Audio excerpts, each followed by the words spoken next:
This dude survived 71 days in the Australian outback without a shrimp, without a bobby. Okay? He didn't know how he got there, and he managed to stay alive for 70 days in a desert with temperatures over 100 degrees, completely naked. He ate frogs and insects to stay alive. Let me tell you the story. Let's get into it. This is surviving 71 days in the desert. The man who ate frogs to survive. The Australian outback. Beautiful, but deadly. A place where temperatures soar over 100 degrees, where the ground cracks from heat, and where the sun doesn't just burn your skin, it eats away at your life. If you're just stranded out here, no food, no water, you don't last long. But one man defied all the odds. For 71 days, he fought, starved, and crawled his way through the desert, eating frogs, lizards, insects, just to stay alive. This is the story of Ricky Megee, the man who refused to die. It was 2006, things were different. No iPhones. Ricky Megee was driving through the Northern Territory of Australia, a remote, endless stretch of red dirt road under the scorching sun. He was on his way to his new job. He was stoked, a fresh new start. But out there, the outback isn't just empty land. It's a predator.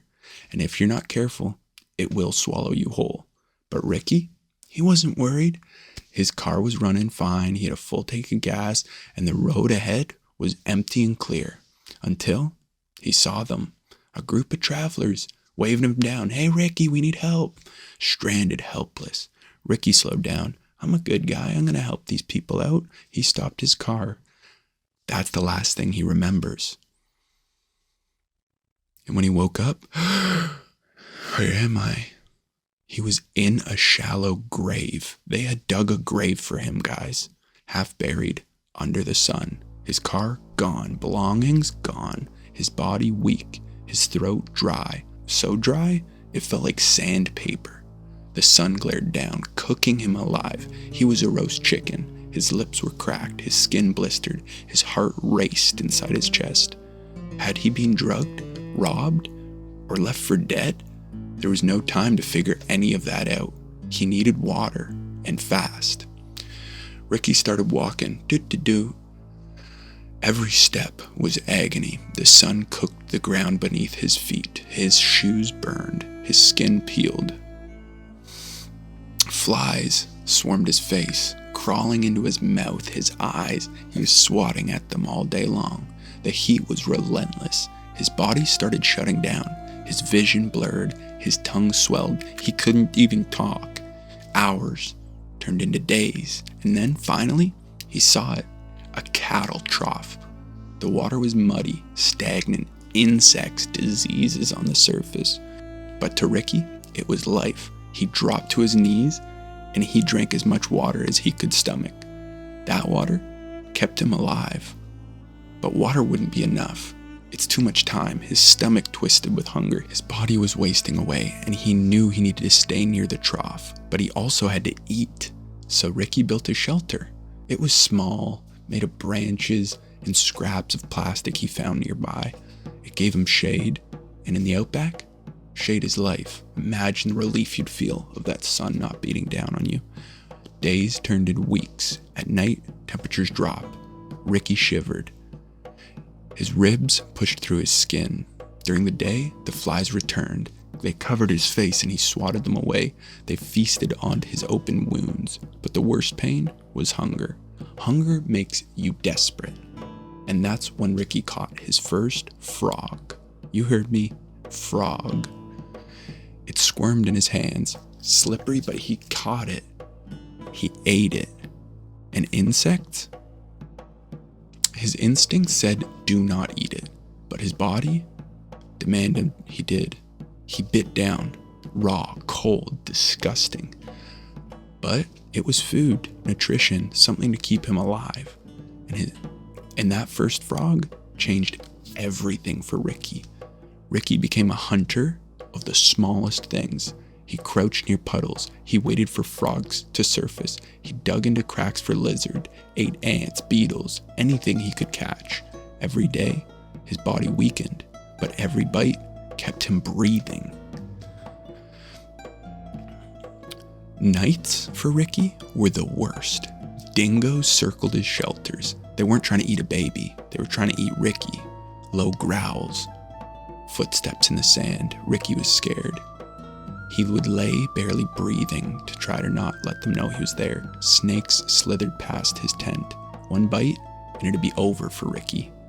But the biggest battle was his mind. Ricky started talking to himself. "You're not dying. You're getting out." He said it every day.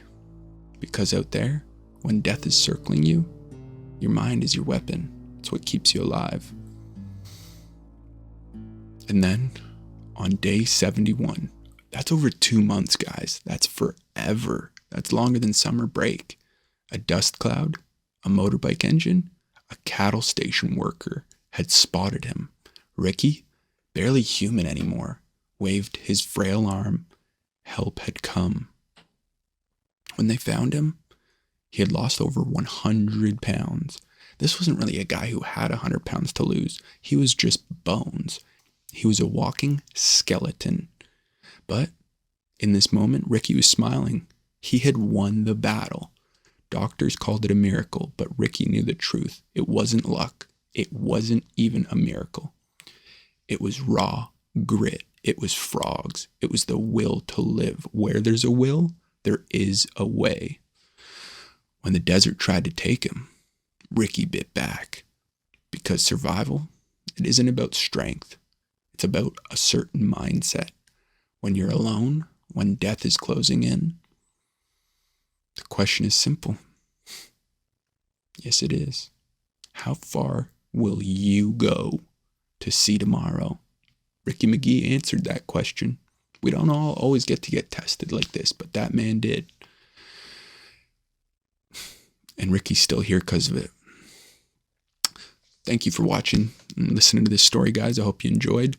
This was an incredible story of survival in a place that is not, an easy place to survive. And it just shows that if all else fails, your mindset is your strongest weapon. Ricky stayed cool. He did what he had to do to survive. He ate and drank the little things that were available day in, day out, and he survived. How do you guys feel about this story? Did you enjoy this survival story? If you have any stories you'd suggest or any tips for the videos, like adding a green screen background, if you think that'd be cool. I'm trying my best to, make it an enjoyable thing to listen to. I've been pretty stiff telling stories. I'm using my iPhone right now after I write the story, just balanced under the lens. So hopefully I get a proper teleprompter at some point if the videos continue to progress in a positive direction. I'm really enjoying this. It's different than anything I had ever done before, but I think my previous camera and editing knowledge is coming useful now for this, and I think it's a great thing I can build on each week. I plan on doing, I think, Saturday morning releases because it'd be a nice thing to look forward to on the weekend. You get a story, a cool story to watch to start your weekend off. But let me know what you guys think, any suggestions. I want to kind of build a cool community with you guys. And, if you ever want to collaborate and help me write a story, I could always use help. If there's anybody out there that knows cameras or lighting or how to improve the audio, I'm using an ancient mic I got about a decade ago. But I'm just going to continue doing what I'm doing and improving each week. And I really, really appreciate the support lately, guys. The positive commentary in the comments down below has helped me continue doing the videos.